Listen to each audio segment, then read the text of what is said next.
All these people had it, or have it, for those that are still living. I'm talking of people like Margaret Thatcher, Nelson Mandela, Adolf Hitler, Makandiwa, Magaya, Twabam. What is it that all these people have in common that you really, really need to learn from? Hello, welcome to the Half Hour with Jonah Mungoshi. And today, you guessed it, we are discussing how to persuade people. All those names I mentioned at the beginning, the one skill that they all possessed was the skill to influence people.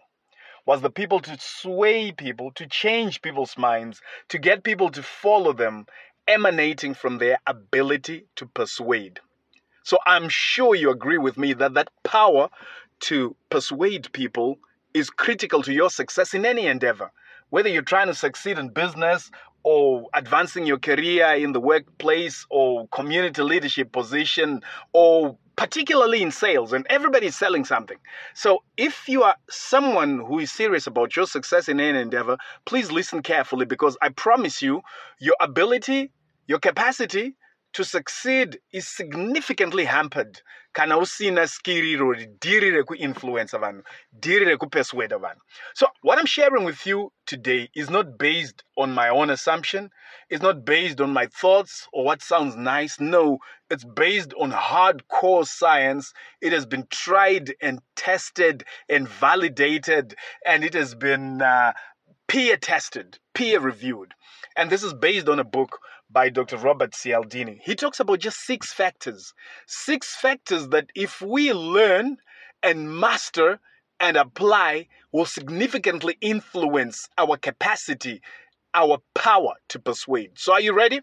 Let's go. Let's start with number 1. Number 1 is consistency. So to demonstrate this, let me give you an example. There was a dental practice where people would go to get their teeth checked, and they would then be required to come back after 6 months and, just come for a review. And what they found out was that the number of people, the percentage of people who are actually coming back and honoring their commitment in terms of the appointment they would have made was very low.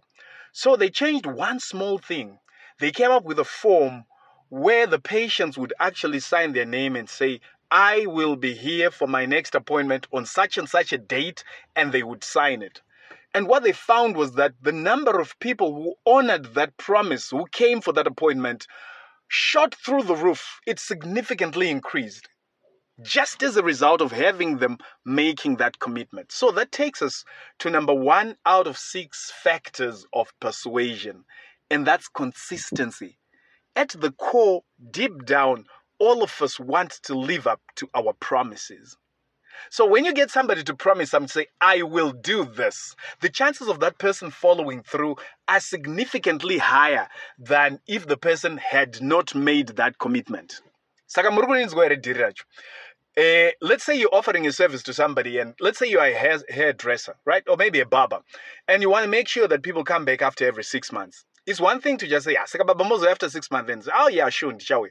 But if you actually get them a form where they fill in and say, I will be back for my next haircut on the 6th of April, 2022, and they sign it, etc., you'll find that the number of people who will return around that date is higher than if you don't have such a form. So this is called consistency or commitment.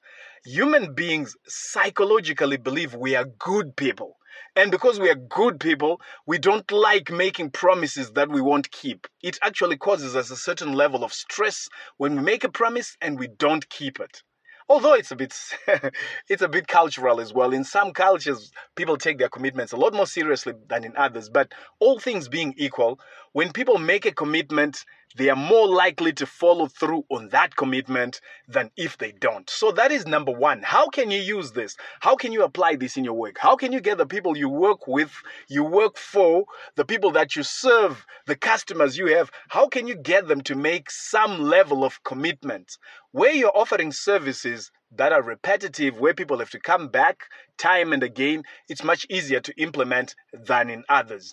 But here is one tool that you can already put in your toolbox and know that you can apply it in order to be more persuasive. You want to learn the 5 others? Well, stay online, and on the other side, I will unpack this for you. How to persuade.